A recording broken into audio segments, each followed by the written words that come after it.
Pagi Sobat Interest semua, kembali lagi di Jackpot Jumat edisi podcast. Kali ini kita sudah masuk di Jackpot edisi yang kelima. Tentunya ini merupakan episode yang ditunggu-tunggu para Sobat Interest 167 semua ya.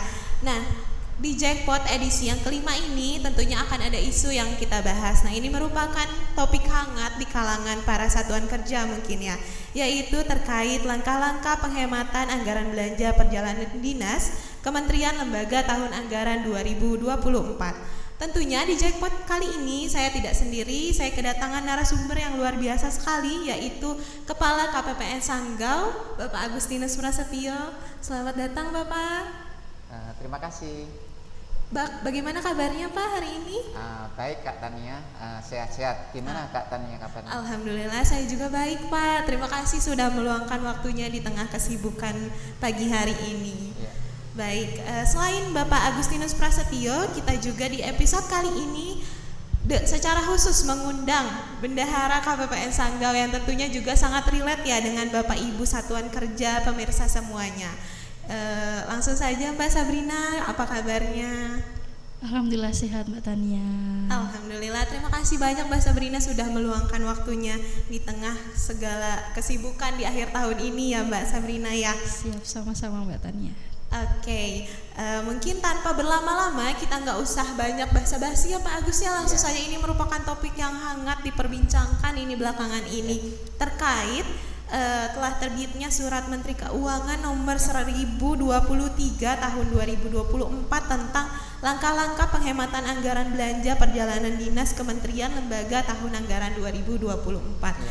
Kalau boleh tahu nih Pak Agus, apa sih yang melatar belakangi terbitnya surat tersebut Pak Agus di akhir tahun ini? Boleh dijelaskan Bapak?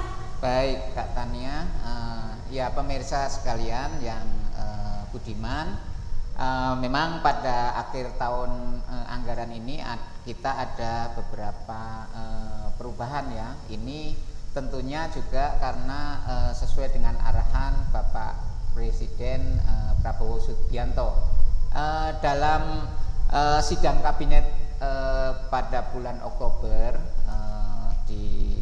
bulan lalu ya, sidang kabinet merah putih itu Bapak Presiden itu memberikan arahan bahwa beberapa kegiatan-kegiatan yang sifatnya seremonial atau konferensi atau seminar ataupun perjalanan dinas luar negeri itu perlu ditinjau kembali dan perlu dilakukan efisiensi seperti itu, sehingga anggaran yang ada di sisa tahun 2024 ini dapat dilakukan secara efektif dan efisien, seperti itu. Kemudian Menteri Keuangan menindaklanjuti hal itu dengan menerbitkan surat nomor 1023 tadi gitu. Seperti itu Kak Tania. Baik Pak Agus. Jadi ini juga salah satu bentuk untuk efisiensi dan efektivitas pelaksanaan anggaran juga ya Pak Agus di akhir tahun ini. Nah, mungkin dari surat itu ada beberapa satuan kerja yang terdampak nih Pak Agus dari kebijakan tersebut ya. Mungkin bisa dijelaskan satuan kerja terdampaknya seperti apa gitu terkait kebijakan tersebut. Ya.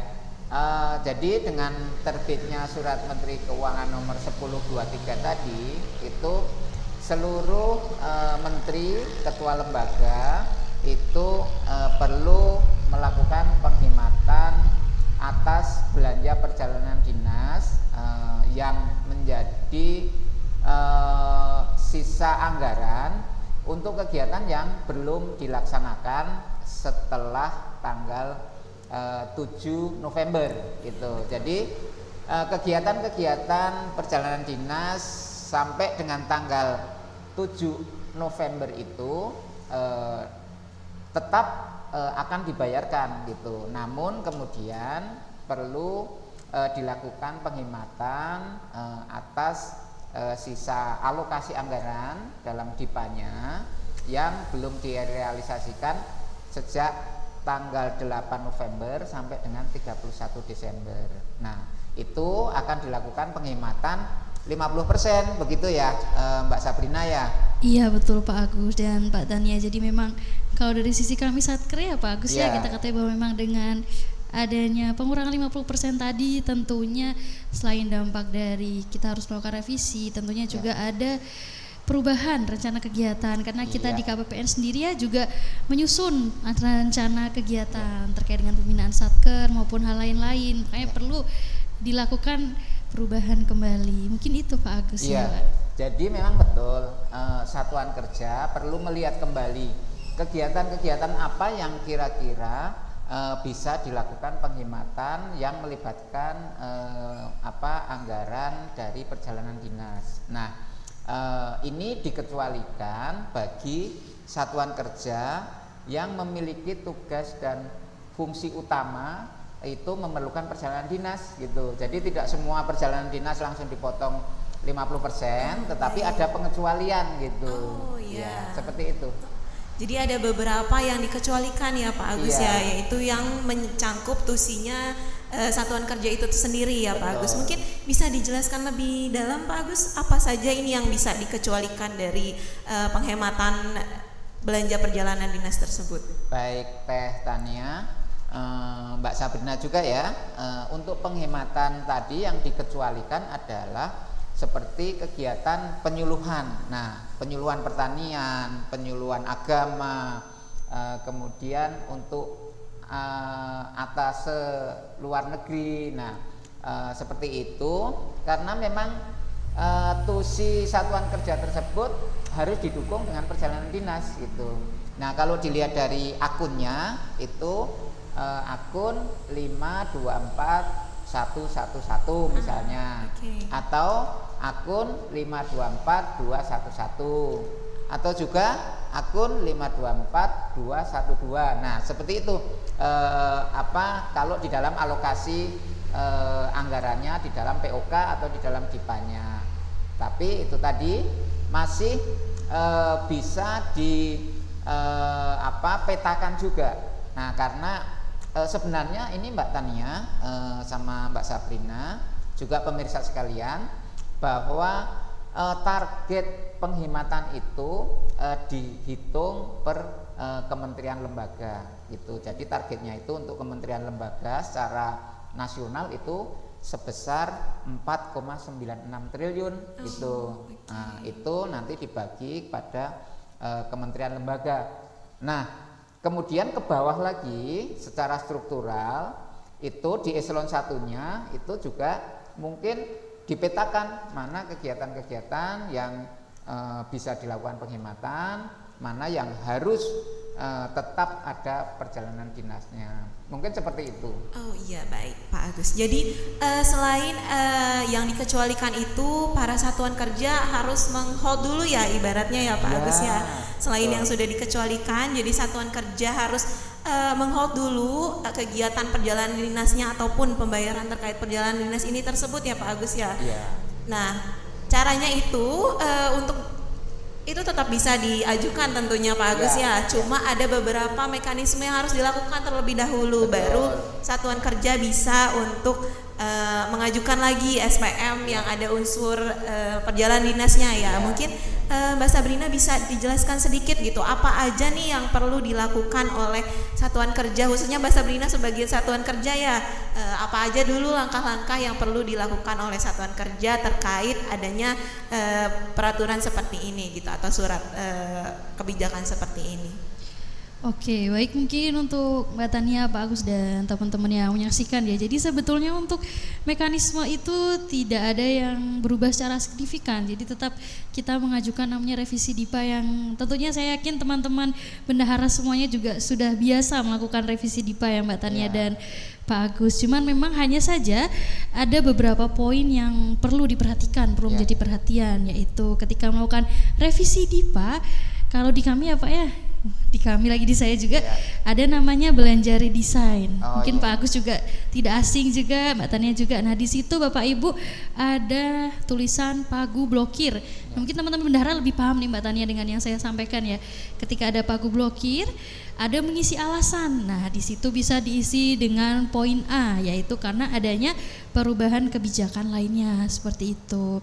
Kemudian selebihnya sama saja setelah dilakukan jumlah yang diblokir tentunya nanti akan divalidasi oleh KPA ya, Mbak Tania dan Pak Agus. Setelah itu bisa mengirimkan permohonan revisi ke Kanwil dengan kodenya adalah 239, yaitu pergeseran anggaran tetap karena faktor lainnya.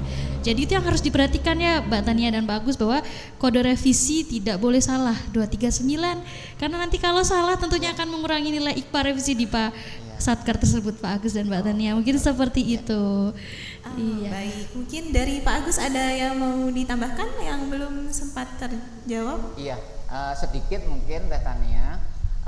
Jadi sebelum Satuan Kerja melakukan revisi DIPA-nya terkait dengan perjalanan dinas tadi, itu untuk sementara belum bisa mengajukan SPM ke KPPN. Nah, tadi sudah disampaikan oleh Mbak Sabrina ya, teknis untuk melakukan revisi tadi.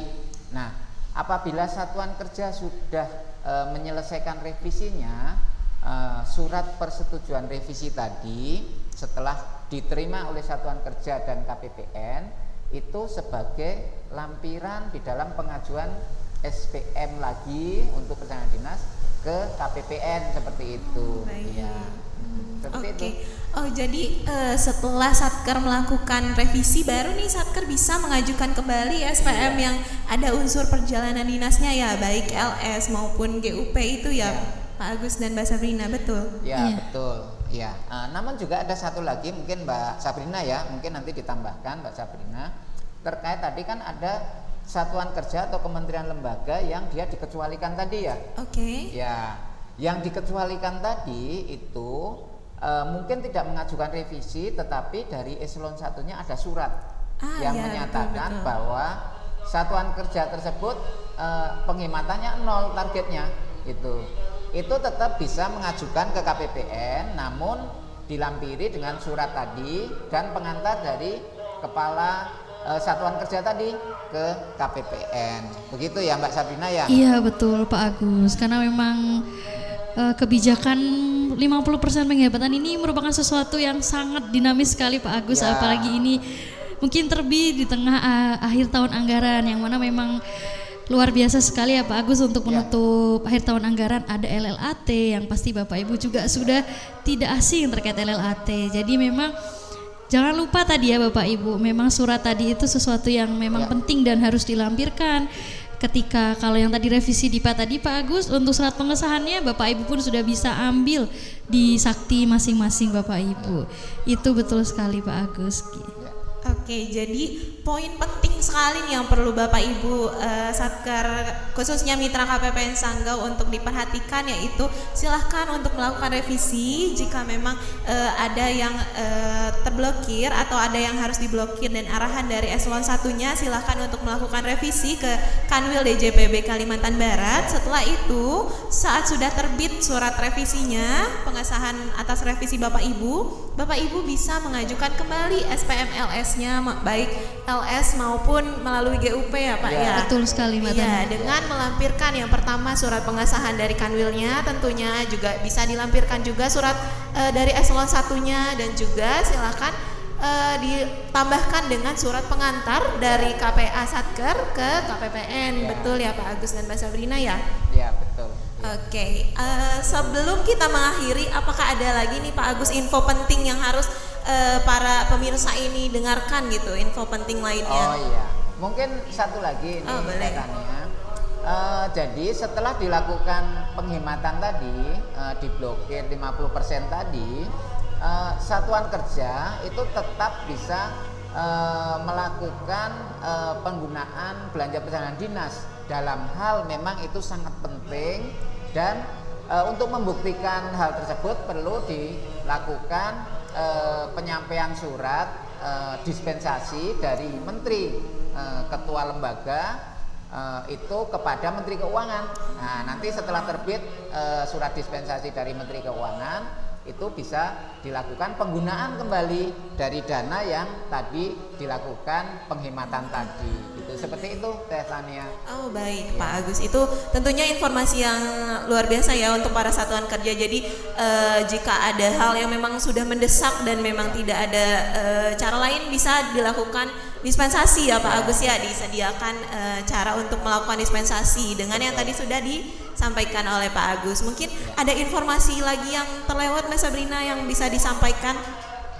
Oke, terima kasih Mbak Tania. Mungkin menambahkan sedikit dari Pak Agus ya. Jadi dengan penghematan 50% ini sebetulnya bukan menjadi hal yang buruk buat Satker. Lalu ada pembatasan kegiatan dan lain-lain, itu tentunya tidak ya. Jadi dengan penghematan 50% ini tentunya Kementerian Keuangan baik negara tentunya memiliki tujuan yang baik, yaitu sebagai spending budgeter ya. Jadi untuk pengelolaan anggarannya. Jadi Bapak Ibu dengan dari 50% jangan langsung termindset bahwa anggaran kita dibatasin, anggaran kita nggak bisa melakukan kegiatan, tapi bisa dilakukan dengan cara-cara yang lain. Bahkan tadi juga ada dispensasi ya Pak Agus. Seperti itu mungkin Pak Agus dan Mbak Tania. Oh, baik. Luar biasa sekali bincang-bincang hari Jumat ini ya Pak Agus, Mbak Sabrina ya. Kita semoga semua yang menonton juga bisa mendapatkan informasi yang luar biasa juga dari perbincangan santai kita pada pagi hari ini. Selain itu Pak Agus mungkin ada closing statementnya Pak Agus sebelum kita tutup acara ini. Ini karena memang hari Jumat ya. Iya betul ini Pak. Sudah mau sholat Jumat. Iya. Kita dengar itu kan. Iya betul. Sudah mulai persiapan untuk panggilan sholat Jumat. Mungkin untuk pemirsa sekalian yang perlu kita ketahui bersama bahwa penghematan belanja perjalanan dinas ini memang diperlukan dalam rangka untuk spending better maupun efisiensi dari pelaksanaan anggaran kita gitu. Jadi juga jangan khawatir bagi Satker yang sudah melakukan kegiatan yang melibatkan perjalanan dinas sampai dengan tanggal 7 November itu masih tetap bisa dibayarkan meskipun sedikit tertunda dengan menyelesaikan revisi DIPA. Ya, mungkin itu saja. Terima kasih Teh Tania juga Mbak Sabrina. Baik, kalau begitu terima kasih banyak Pak Agus dan Mbak Sabrina atas waktu yang sudah diluangkan untuk memberikan informasi kepada Sobat Intra semua, khususnya seluruh satuan kerja mitra KPPN Sanggau. Ditunggu lagi episode Jackpot edisi berikutnya. Sampai jumpa di edisi berikutnya. Terima kasih. Terima kasih semuanya.